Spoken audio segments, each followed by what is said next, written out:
Hi, I'm Thomas Aiken, player on the DP World Tour, and I'm here in Scottsdale, Arizona at the True Spec facility to test out the new TC-202 Miura irons.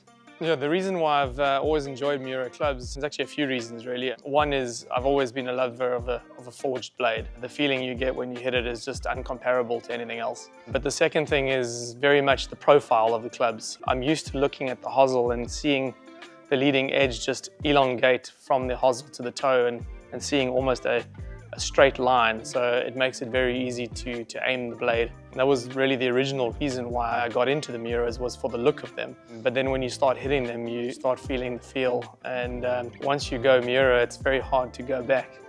Got the 202 for you to hit here. Now it's a little different animal than the 101 for reasons. The story there was a vertical CG placement. So that's what they did here. Low center of gravity on the long irons. And I know that you were talking a lot about the long irons not being able to get up in the air. Really more of a consistent ball flight, which I think is a lot of the stuff that we talked about and what you want out of a club. Yep.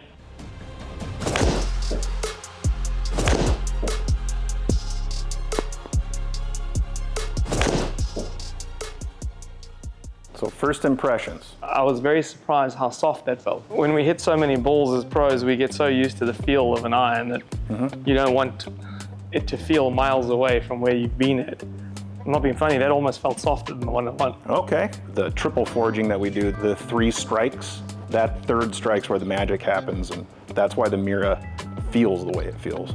You certainly notice the difference between the feel of the Miura and the feel of another golf club. Yeah. And now aesthetically, when you look at that with that T-bar, I know that's a little bit different, but kind of describe what you're looking at. What's great is, you've still got your forged look. There's nothing that's been added on or welded on after the fact. You have your entire block here, which I'm a big believer in not having things stuck onto clubs or weight put in one specific spot on a club, like where guys can screw weight in. This is designed into each head at the height that it needs to be. So like you said earlier, the shorter the iron, the higher this T-bar is going to be to keep ball flight down, because you want to move the CG up on the face.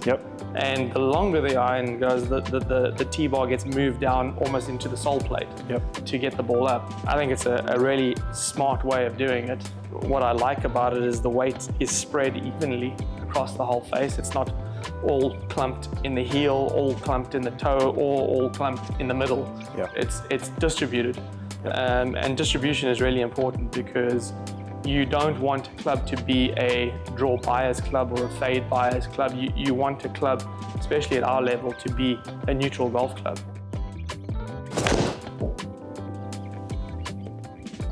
Yeah, just a stock cut. That's gonna scare it. Yeah, real good.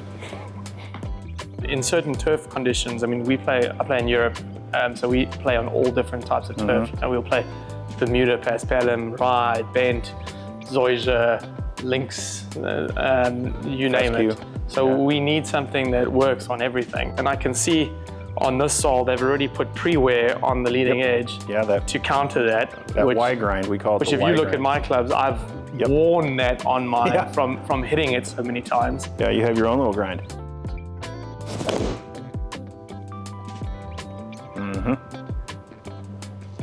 Nice low cut. That's not an easy shot to hit. It is for you though.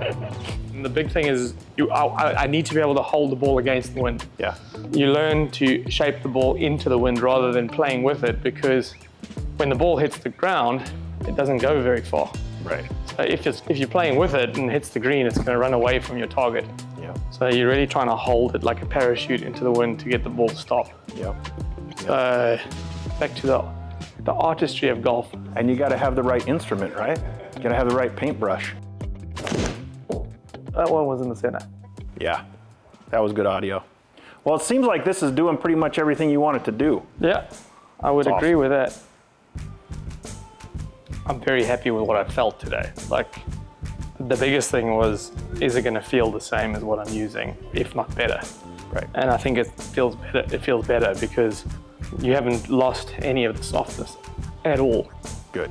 And and I'm definitely feeling a little bit more forgiveness. Awesome. That's pretty much everything we set out to do, right? I'm really excited to try and hit some of these on some grabby turf and out of the bunker. Yeah, I mean the way that leading edge is ground, all the attention to detail when it comes to that stuff, I think that's gonna work for you. Test went pretty much how I thought it would, probably a little bit better actually. I really didn't expect the 202s to have as soft a feel as my 101s. The big thing for me was the 202s have just as much workability as the 101s. I didn't struggle to draw, fade, hit it low, hit it high. If not, it was easier to actually do all of the above. Very pleased with the way the fitting went. As I'm sure you guys are well aware, Miura is a great product and have been doing great forged irons for many years. I'm really excited. I think these 202s are going to be a huge breakthrough for the Miura brand. Yes, we do like playing with pretty clubs, but first and foremost, we want to play with clubs that are easy to hit and look great. And you know, Miura ticks both of those boxes.